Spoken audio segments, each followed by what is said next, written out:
Oke, kita mulai kuliah kita ya. Assalamualaikum warahmatullahi wabarakatuh. Waalaikumsalam warahmatullahi wabarakatuh. Ya, selamat pagi dan salam sejahtera buat kita semua. Semoga Anda dalam keadaan sehat ya.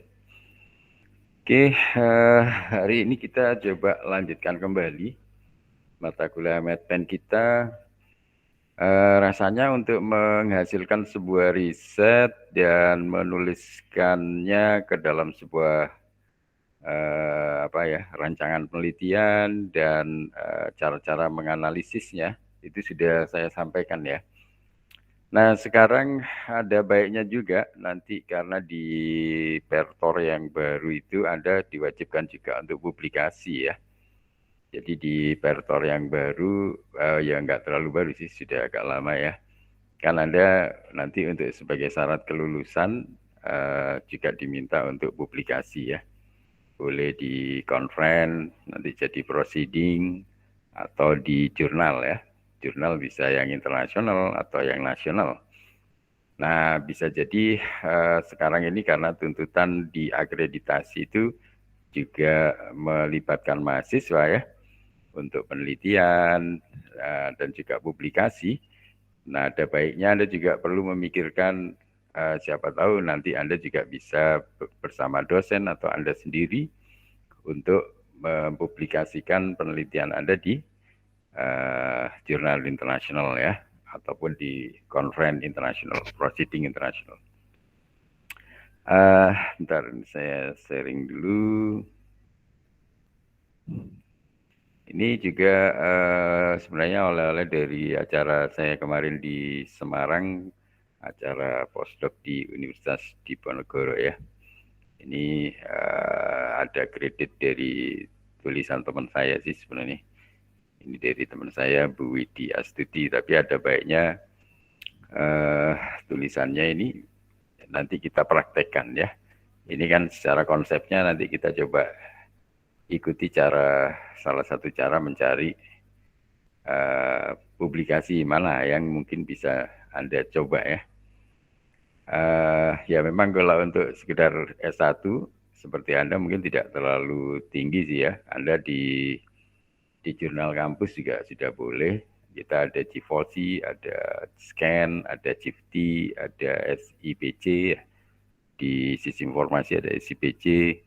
Kalau konferennya kita ada Citasi, ada Santika, ada Senada ya. Banyak itu di Fasilkom. Anda boleh milih itu. Tapi kalau Anda mau pilih yang internasional, ya ini saya kira juga memungkinkan sekarang ya. Yang tahun berapa itu juga ada mahasiswa kita yang ikut di forum internasional. Sudah lulus sekarang anak-anaknya. Oke, ini ada baiknya. Ini dari punya teman saya ini, tapi nanti kita coba praktekkan juga caranya ya. Strategi memilih jurnal ilmiah untuk publikasi ya. Jadi ini pada akhirnya setelah Anda riset, Anda akan menuliskan menjadi sebuah publikasi. Nah, termasuk Anda untuk tugas riset kecil Anda kan kalau Anda bentuknya PKMAI, artikel ilmiah, itu ya sebenarnya Anda membidik salah satu jurnal untuk mendapatkan template-nya ya, untuk mendapatkan kerangka yang diinginkan yang sesuai. Kemudian Anda menuliskan dalam bentuk artikel ilmiah dan tentunya ya sesuai dengan topik hari ini. Nanti barangkali Anda mau memilih jurnal yang mana, barangkali yang sebagai ini ya bentuk template yang Anda akan aju. Jadi untuk membuat jurnal atau tulisan jurnal tidak boleh bikin template sesuai kita ya. Mungkin kerangka besarnya saja kita, tapi nanti harus disesuaikan format yang berlaku di jurnal tersebut tentunya ya. Oke, ini nanti kita coba sampaikan secara cepat saja. Yang penting Anda bisa mempraktekkan ya. Kalau ini kan di pertemuan-pertemuan sebelumnya saya kira juga sudah ya. Jadi pada intinya publikasi ini sudah tahap terakhirnya ya. Setelah Anda melakukan riset, maka selanjutnya adalah publikasi. Tentunya riset yang baik nanti akan menghasilkan, kalau Anda ya bisa jadi skripsi yang baik. Skripsi yang baik nanti akan jadi publikasi yang baik ya. Itu adalah sebuah rentetan. Ya, kalau publikasinya ingin bagus ya tentunya skripsinya juga harus bagus, penelitiannya juga harus bagus ya. Ini secara umum, ini kan sudah saya jelaskan penggunanya siapa saja saya kira yang membutuhkan ya.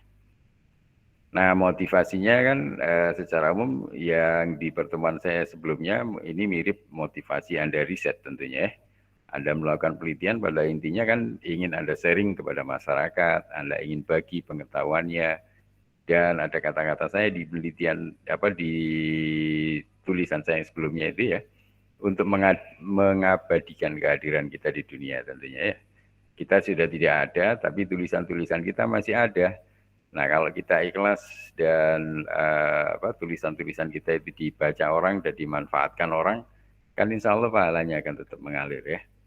Nah itu tentu saja motivasi yang sangat besar, meskipun kita nanti sudah nggak ada, tapi tulisan-tulisan kita yang akan terus abadi ya. Sampai sekarang kan banyak kita baca yang artikel-artikel itu mungkin penulisnya sudah sebagian besar sudah banyak yang nggak ada ya.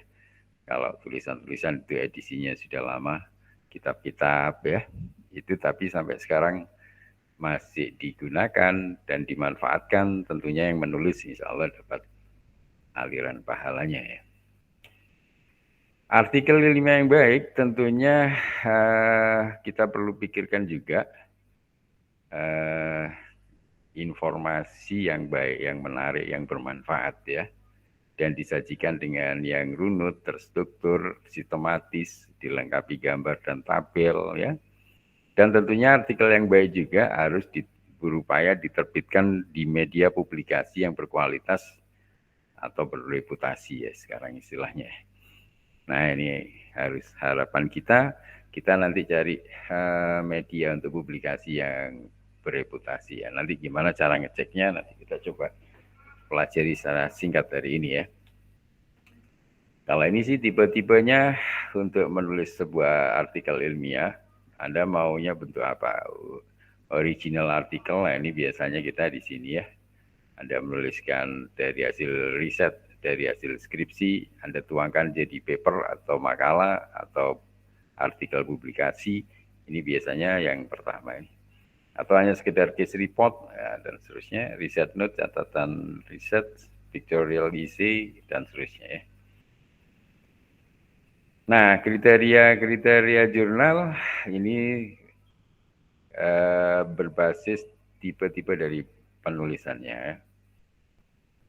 Nah, kalau research note ya bentuknya ini contohnya Anda boleh klik linknya itu, atau publish review, publish several type article.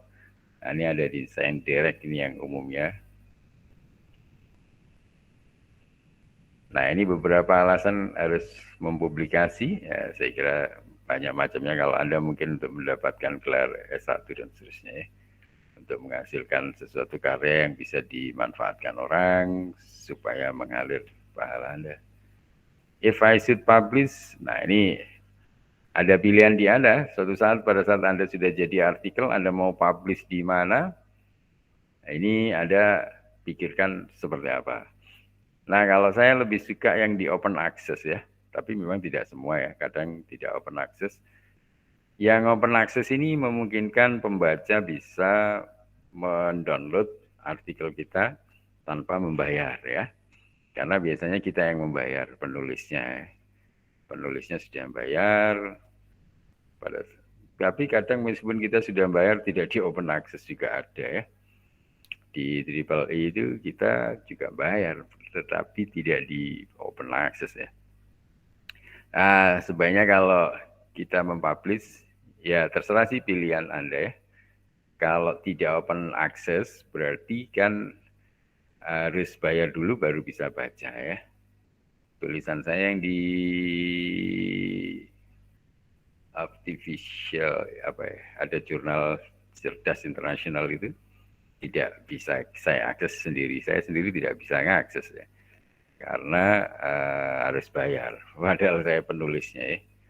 karena aneh. Tapi ya seperti itu kalau tidak open access.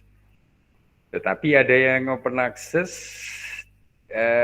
tetap bayar, ya sama ya. Kalau bayarnya tetap bayar, tetapi kalau yang open access kelebihannya pengguna orang lain yang membaca tidak perlu bayar, bisa langsung download ya. Ya, ini yang kalau bisa yang open access Anda bisa cari, nanti saya tunjukkan caranya. Banyak yang open access ya. Ini keterangan-keterangan pendukung ya. Nah, ini beberapa teknik atau strategi nyari untuk milih jurnal ya. Anda boleh dari kebiasaan, kalau saya misalnya profesor saya, supervisor saya seperti apa, biasanya kan memberi saran ya. Karena kalau kita mau mempublikasi tetapi tidak disetujui oleh pembimbing, nah kalau Anda kan pembimbing, kalau pembimbing Anda tidak setuju itu nanti bisa jadi masalah ya. Sedapat mungkin Anda tidak ada masalah dengan pembimbing ya, dengan dosen pembimbing, atau kalau nanti Anda S2 atau S3 ya, S3 promotor gitu. Di sini biasanya supervisor pembimbing ya. Biasanya beliau akan menyarankan, atau kalau ya kita selain mengikuti saran beliau, kita misalnya ingin publish sendiri di tempat lain, kita sampaikan kepada beliau sebagai alternatif lain buat tambahan artikel yang mau dipublikasi. Biasanya tetap kita negosiasikan atau kita sampaikan ke supervisor atau pembimbing ya. Base artikel yang kita mau ikuti ya, dari artikel Anda risetnya apa? Kalau Anda riset mobile application ya, misalnya di sistem informasi yang mungkin lagi tren sekarang, mobile application tapi di IoT ya. Saya membutuhkan programmer mobile application misalnya untuk menggantikan IoT MQTT panel yang ada di Android Studio atau di Android handphone Android ya, yang ada di Play Store itu kan kalau Anda akses ada IoT MQTT panel namanya ya. Bisa nggak Anda bikin seperti itu? Nah kalau Anda bisa, wah itu luar biasa. Anda boleh kerjakan secara tim ya. Nanti bisa menggantikan IoT MQTT panelnya Android itu ya. Saya kan sekarang pakai itu ya. Kalau saya mengembangkan microcontroller yang saya konekkan ke Cloud Internet of Things, Cloud IoT atau istilah lainnya broker web ya. Nah, kalau Anda misalnya seperti itu, tentunya Anda nyari jurnal yang sesuai ya, jurnal yang sesuai yang bisa memuat tentang mobile application seperti apa misalnya. Nanti Anda bisa ketikkan pakai kata kunci itu ya. Nah, ini Anda juga bisa seperti itu caranya mencari ya. Cara lain ya saya kira Anda bisa browsing, sekarang cukup banyak potensial jurnal yang ada di internet ya. Ini nanti sangat banyak. Saya tunjukkan sebagian. Nah, tentunya bagaimana cara memilih sekarang ya. Jadi pada saat Anda tadi di sini sudah mengikuti mana yang sudah mengikuti saran dosen pembimbing, sudah sesuai riset yang kita punya, dan kita sudah coba-coba cari di internet yang sesuai. Nah, nanti ada beberapa tahapan lagi ini ya, yang sesuai untuk memilih dari paper yang kita punya atau artikel yang kita punya ya. Mulai dari skopnya ya, aim and scope, tujuan dan scope, ruang lingkup dari jurnal ya. Anda mungkin papernya bagus ya, artikelnya bagus, tetapi bisa saja karena tidak sesuai skopnya atau out of scope, bisa juga akan ditolak ya di sini ya. Atau sebaliknya ya, mungkin tidak seberapa bagus tapi sesuai scope, ya itu mungkin masih ada dipertimbangkan. Tapi mungkin misalnya dengan ada minor revision atau mayor revision ya. Ini penting sekali melihat aim and scope dari jurnal ya. Kemudian yang kedua indexing. Nah ini sekarang pengindeksan ini menjadi salah satu yang kalau nanti kalau Anda mungkin di Spertor itu tidak terlalu dilihat indeksnya ya. Nanti kalau Anda lulus ya sekedar jurnal dan proceeding nasional atau internasional sudah cukup ya. Tapi kalau misalnya Anda ingin yang bereputasi ya, ada indeks ini, ada terindeks Scopus, ada Google Scholar ya, dan lain-lain ya, Copernicus, ya Web of Science dan lain-lain. Ini bisa dicek dari indeksnya ya. Dosen-dosen biasanya ngejar yang terindeks Scopus ya. Kemudian kualitas dari jurnal ya, jurnal quality ini juga bisa dilihat dari impact-nya ya, dan impact factor dari jurnal itu ya. Semakin tinggi grade-nya, semakin susah masuk ya. Mungkin perlu diperhatikan juga processing time-nya ya. Jadi kita mulai kirim, kemudian diproses, direview bolak-balik, itu prosesnya berapa lama. Keputusan untuk segera direview dan sebagainya ini butuh waktu semuanya. Ada yang mungkin 3 bulan ya, 6 bulan, 1 tahun, 2 tahun, bisa sangat lama ya. Saya sendiri pengalaman bisa sampai setahun lebih untuk hanya publis satu jurnal saja ya. Ini processing time jadi pertimbangan ya. Tentunya yang lain adalah acceptance atau rejection rate-nya ya. Rejection rate-nya ya. Berapa persen yang diterima dan berapa persen yang ditolak. Ya, misalnya yang masuk ke IEEE Explore itu, yang acceptance bisa 60%, yang rejection 40% ya. Jadi dari 100 yang masuk, 40 harus ditolak. Misalnya gitu. Itu di conference padahal ya. Ini perlu dilihat, jadi acceptance dan rejection rate-nya berapa. Ada yang acceptance cuma 15%. Wah, ini persaingannya sangat ketat ya. Dan tentunya publish paper related to our topic ya. Ya, paper-paper lain yang berhubungan dengan topik yang Anda mau kirim ya.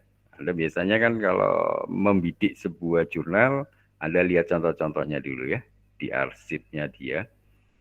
Itu kita bisa lihat dari yang sudah terbit edisi sebelumnya. Coba kita lihat-lihat yang sesuai dengan paper yang kita punya, model cara penulisan seperti apa ya. Anda bisa mengukur kira-kira kualitas paper kita bisa masuk enggak. Nah ini kira-kira ya strategi untuk memilih jurnal ya yang sesuai dengan yang kita punya. Nah ini kalau IM Scope-nya tadi saya kira secara umum nanti kita bisa langsung saja lihat dari contoh-contoh jurnalnya. Dari scope-nya, scope jurnal kita bisa lihat-lihat. Ya, nah ini kemudian untuk indeksnya, kalau Scopus di sini alamatnya, scopus.com ini. Ada Springer, Elsevier, dan seterusnya ya. Ini terlihat di sini, impact faktornya berapa, dari kualitas jurnal itu ya. Ini untuk kualitinya bisa dilihat dari jurnal rankingnya, dari impact faktornya, dari H-indexnya, dan eigen faktornya. Nanti bisa dicek salah satunya lewat Simago Journal ini ya. Simago Journal and Country Rank, nanti bisa kita coba cek ya. Ini untuk ngecek dari kualitas jurnal. Ini alamatnya nanti simagojr.com. Nanti kita bisa akses di sini alamatnya simagojr.com ya. Ini cara ngeceknya, nanti Anda boleh cek dulu, ini semakin tinggi semakin susah ya. Nah, nanti kalau Anda ingin bikin ya cari yang masih di bawah 10 gitu. Nah, indeksnya ini sudah lumayan ya. Ini kalau sudah tinggi ini sudah tambah susah. Ini kualitinya tadi dari jurnal ranking, impact factor, H-index dan eigen factor. Ini eigen factor beberapa jurnal ditampilkan EF biasanya disingkatnya ya. Kalau EF impact factor, kalau EF eigen factor. Ini ada di eigenfactor.org, ini bisa dicek ya. Nah, untuk pemrosesannya, ini juga kadang disebutkan di dalamnya itu. Biasanya kan kita punya akses di direktorinya mereka atau diproses. Pada saat kita submit, itu kita akan lihat, kita akan login. Nah, posisi kita lagi di review atau posisinya sudah dapat review, itu ada ya, berapa lama dan sebagainya. Ini ada dilihat di situ. Ini ada yang 31 minggu, dibagi 4 berapa ya? Wah, hampir setahun loh. Ada yang 6 minggu saja. Nah, ini beda-beda ya. Ini contoh-contoh jurnal semakin kualitasnya tinggi, semakin juga banyak yang ngirim, reviewernya juga susah, itu tambah lama ya. Tapi bisa juga, ada juga yang cepat tetapi mungkin bayarnya mahal ya. Dan seterusnya ini, jadi ada waktu prosesnya juga ada pertimbangkan. Cuman saya lihat di paper kita Anda pokoknya submit, tidak harus publish ya. Accepted Anda sudah bisa karena S1 dan itu pun tidak terlalu susah harus ke international journal ini ya. Ini opsi-opsi saja. Ada beberapa mahasiswa yang mungkin ngambil di conference internasional dan lain-lain. Ada yang cukup di jurnal kampus ya, buat syarat lulus nanti Anda. Nah ini untuk rejection rate-nya, Anda juga bisa lihat ya di statistik dari sebuah jurnal, terserah jurnal apa Anda ambil nanti kelihatan. Ini rata-rata berapa persen yang ditolak sama dia. Nah ini untuk mempublikasikan sesuai topik kita ya Anda ambil saja, ketikkan kata kuncinya di mesin pencarinya dia di jurnal itu. Nanti Anda akan kelihatan dari beberapa artikel, Anda lihat yang sesuai dengan yang Anda punya artikelnya ya. Ini saya kira gampang saja, tinggal dicari-cari sendiri, tinggal Anda mau membidik ke jurnal mana ya. Saya kira ini bisa langsung kalau di Springer, di alamat ini, dan seterusnya ya. Nah sekarang kita coba praktekkan saja ya. Ini sebelum Anda bertanya, barangkali kita coba praktekkan dulu. Tadi kan ada alamat salah satunya di Simago ya. Nah ini Simago. Alamatnya simagojr ya. .com. Ini alamatnya simagojr.com ya. Anda boleh cek. Nah sekarang Anda mau nyari apa? Nyari di sini di kata kunci ini. Nah, saya misalnya suka robotik ya, atau robot atau robotik. Coba saja cari. Nah, di sini nanti akan muncul jurnal-jurnal tentang robot ya. Jurnal-jurnal cukup banyak, robot and automation dan seterusnya. Kita coba yang tidak terlalu berat ya. Nah, kemarin saya nemu, saya lagi membidik advanced robot kalau tidak salah. Nah, ini coba.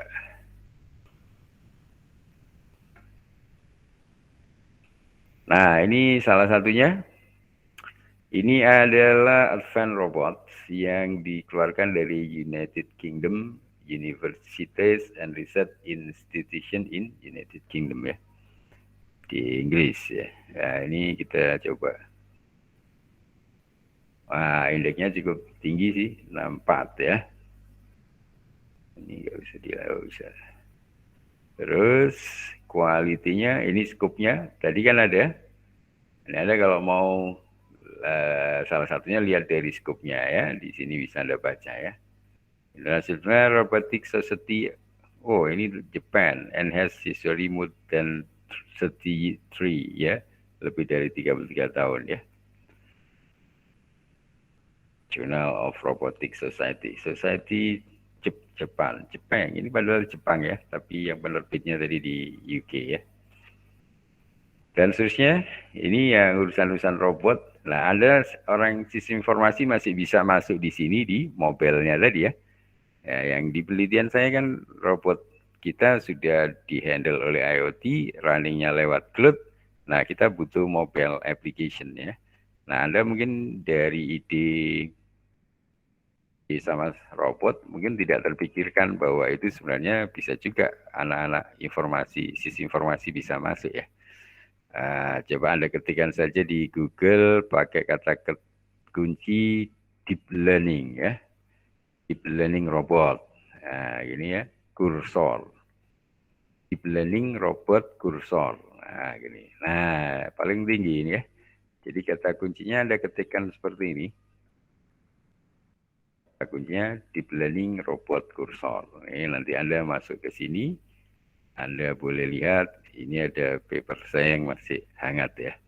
Ini ada di sini dijelaskan ini ya, dari robot ini nanti saya tunjukkan bahwa ini bukan hanya wilayahnya anak informatika ya. Ini anak-anak sistem informasi maupun sains data bisa masuk ini. Nah, ini. Saya inginnya komunitas robot itu juga levelnya fakultas atau universitas ya, karena kita sering mewakili universitas, jadi gaungnya biar lebih besar ya. Seharusnya ini tidak hanya diklaim untuk anak informatika saja, bisa gabungan ya. Seperti di ITS itu anak kapal juga masuk ya, mahasiswa kapal kayaknya kan agak jauh dari robot, tapi ternyata juga bisa. Kalau anak mesin, elektro itu masih dekat ya. Nah, sebentar ya, ini Anda boleh baca-baca di sini dan nanti Anda masuk langsung di sini di desain sistemnya ini. Nah, kalau Anda lihat di sini, nah mungkin urusan yang ngurusi hardware robot sama mikronya ini, ya, driver sama mikro ini urusannya anak informatics ya. Kemudian, nah ini kan ada sistem yang connect ke mobile IoT MQTT panel. Ini yang saya sebutkan tadi, mobile IoT MQTT panel ini, siapa tahu Anda bisa bikin dan mahasiswa sistem informasi UPN bisa mengembangkan sekelas ini, IoT MQTT panel mobile ya, Anda bisa bikin. Karena Anda sudah diajari mobile developer pakai Android Studio atau app Inventor dan lain-lain ya. Nah ini digunakan untuk mendevelop mobile application ya. Ini saya sementara pakai yang gratisan di Android pakai IoT MQTT panel ya. Tapi kalau ada mahasiswa yang bisa bikin mobile application ya ini, wah ini sangat menarik ya. Ini saya kira mahasiswa sistem informasi bisa masuk di sini. Nah mahasiswa sains data di mana? Nah mahasiswa sains data bisa di cloud-nya ini ya. Mereka bisa menganalisis data-data yang keluar masuk di sini ya. Ini bisa jadi big data kalau lama-lama sudah terkumpul banyak di sini. Nah, makanya robot era yang modern ini bisa menggabungkan bidang kita dari mahasiswa informatika, sistem informasi, dan sains data ya. Ini robot modernnya sekarang. Ini tampilannya kira-kira seperti ini. Nah, ini yang contoh di Android-nya tadi ya. Yang mobile application-nya ini untuk menjalankan robot maju mundur, belok kiri, belok kanan. Nah, ini ya robotnya seperti ini dan hasilnya di laptop ini. Dan dia bisa mengenali objek ini. Nah, kira-kira ini contohnya dan makanya di sini meskipun jurnalnya jurnal Advanced Robot, Anda bisa saja masuk analisis informasi ya. Nah, ini kita bisa lihat kualitasnya dari kuartelnya dia masuk di Q2 ya, lumayan ya. Tapi dia sempat Q1 juga di sini di Hardware and Architecture tahun 2003 ini sama Human Computer Interaction. Tapi di 2019 dia turun di Q2 ini. Sampai sekarang kayaknya Q2. Tapi sudah lumayan ya, quality Q2 ini juga sudah susah ya. Nah, ini kalau Anda mau lihat di sini berapa persen dia membahas tentang intelligence assist robotik sendiri dan seterusnya. Kemudian ini orang-orang yang mensitasi ya. Ini persitasi per dokumen, total dokumennya ya. Sampai tahun 2020 dan seterusnya. Collaboration-nya Anda bisa cek di sini ya. Ini Q2-nya tadi. Quality-nya 0,47. Terus ya terindeks Scopus tentunya ya. Kemudian Anda kalau mau lihat umpiknya ada di sini. Ini ada home ya. How to publish in this journal, bisa klik ini, bisa klik ini. Nah, ini kita lihat ya. Nah, ini ya Advanced Robotics. Kita lihat apakah dia termasuk yang open access atau tidak ya. Caranya Anda lihat saja dari edisi-edisi yang sudah keluar ini, yang sudah terbit ini. Misalnya volume yang terakhir 2021 ini ya. Kita Kita lihat saja. Mana tadi? Ini ya. Ini untuk advance robotik ya. Kita lihat. Nah, ternyata apa? Mana tadi? Ini tadi kliknya kebanyakan. Ini kita lihat volumenya. Oh, di sini ya. Tinggal Anda klik nanti muncul. Nah, ini Anda bisa lihat judul-judulnya yang sudah terbit dan mungkin Anda punya yang agak mirip. Anda bisa lihat saja. Apakah ini bisa dilihat atau di-download atau tidak? Anda bisa klik saja ya. Nah, ini misalnya yang autonomous ini ya. Nah, ini mouse saya agak enak. Ini coba diklik saja. Nah, ternyata dia open access ya. Oh, ini ada yang, yang ini tidak open access. Ada yang open access tadi. Sebentar ya. Kemarin saya dapat yang open access. Ini yang special issues ini mungkin tidak open access. Nah, ini tapi dia, ini yang ditampilkan ya. Yang ada full papernya ini ya. Yang full papernya. Ada full paper.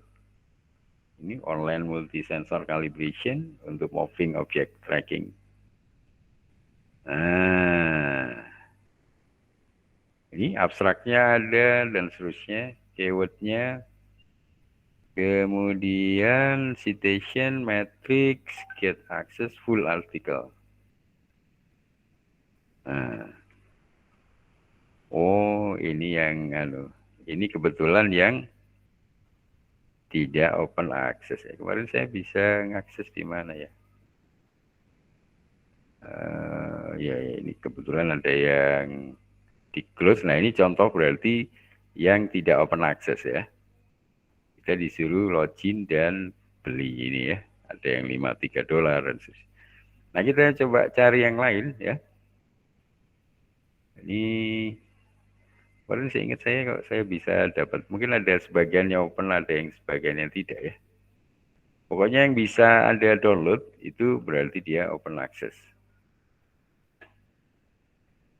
Dan seterusnya saya kira caranya sama. Seperti itu ya. Nah, ini Anda sudah bisa melihat bagaimana ngecek jurnal scope dan sebagainya termasuk kualitinya. Kemudian dia open access atau tidak. Kemarin saya bisa download juga. Ya mungkin ada yang seperti Science Direct itu kan juga ada yang open, ada yang tidak ya. Science Direct, Anda bisa ke sciencedirect.com di sini ya. Misalnya Anda mau nyari Internet of Things supaya Anda bisa masuk mobile application ya. Nah, misalnya di sini. Nah, di sini tidak semuanya berbayar ya. Kalau yang tidak keluar akses PDF-nya seperti ini. Nah, ini kan yang ini bisa di-download ya, Intelligent Logistics dan sebagainya. Yang bisa di-download berarti open access ya. Nah, ini cara-cara Anda mencari yang sesuai. Oke, selanjutnya kan harus dilihat ini ya, dilihat tadi format template-nya. Anda bisa lihat yang contoh ini tadi. Biasanya dia juga Anda cari di instruction. Nah, di instruction-nya ini kalau mau melihat template-nya, Anda bisa download ya. Biasanya ada yang format latex, ada yang format Word. Nah, ini kontennya. Oh, ini ada yang open access juga ya. Jadi tidak semuanya ada yang open access. Makanya kemarin saya bisa download dari sini yang open access ya.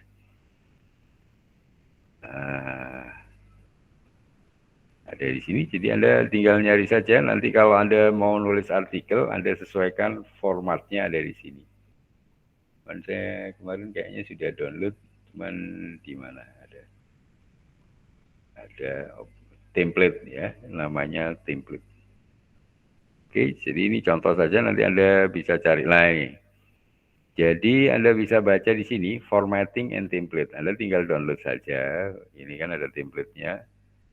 Nanti formatnya ini bisa Anda ambil ya. Mau versi Word yang mana, ini ada yang template. Nah, tentunya Anda download dulu, terus kemudian ini juga dilengkapi yang latex, tapi saya kira Anda akan kesulitan. Saya dulu pernah belajar, tapi kebanyakan sekarang sudah ke Word lagi ya. Nah, ini contohnya yang sudah di-download, nanti Anda tinggal masuk ke template-nya ini. Ini kita lihat template-nya kalau Anda mau menulis di jurnal Advanced Robotics tadi ya. Nah, dari Society Robot Jepang sebenarnya. Tapi diterbitkan oleh Yuki ini. Nah, ini template-nya, jadi kita tinggal ikuti saja. Mulai cara penulisan nama dan sebagainya, tinggal mengikuti di sini ya. Ya, ini cara menuliskan penulisnya atau autornya. Nah, kemudian apa ini judulnya lagi ditulis di sini. Kemudian di sini abstraknya. Kemudian kata kuncinya, classification code-nya. Nah, baru di sini sudah masuk ke artikelnya ya. Tinggal diikuti saja. Kira-kira seperti itu, dan nanti submitnya biasanya di jurnalnya juga sudah disebutkan ya. Cara submitnya tinggal kalau sudah jadi papernya tinggal submit saja. Oke, saya kira seperti itu untuk hari ini. Mungkin ada yang mau ditanyakan?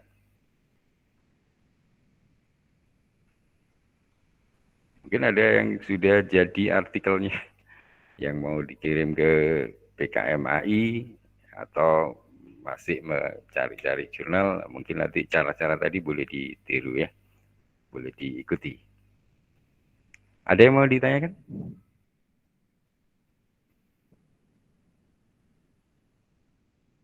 Tidak ada? Baik, kalau tidak ada, nanti silakan Anda lanjutkan sendiri untuk mengeksplor lebih jauh dari apa yang sudah saya sampaikan di slide itu, contoh-contoh untuk mencari bentuk publikasi yang sesuai ya. Tapi untuk S1 memang tidak dituntut sampai di sana, tapi saya kira kalau Anda mau mencoba itu sangat menunjang ya di akreditasi yang tahap 9 standar ini ya. Itu banyak mahasiswa yang ke level internasional itu poinnya cukup tinggi ya. Saya kira demikian. Ada yang mau ditanyakan?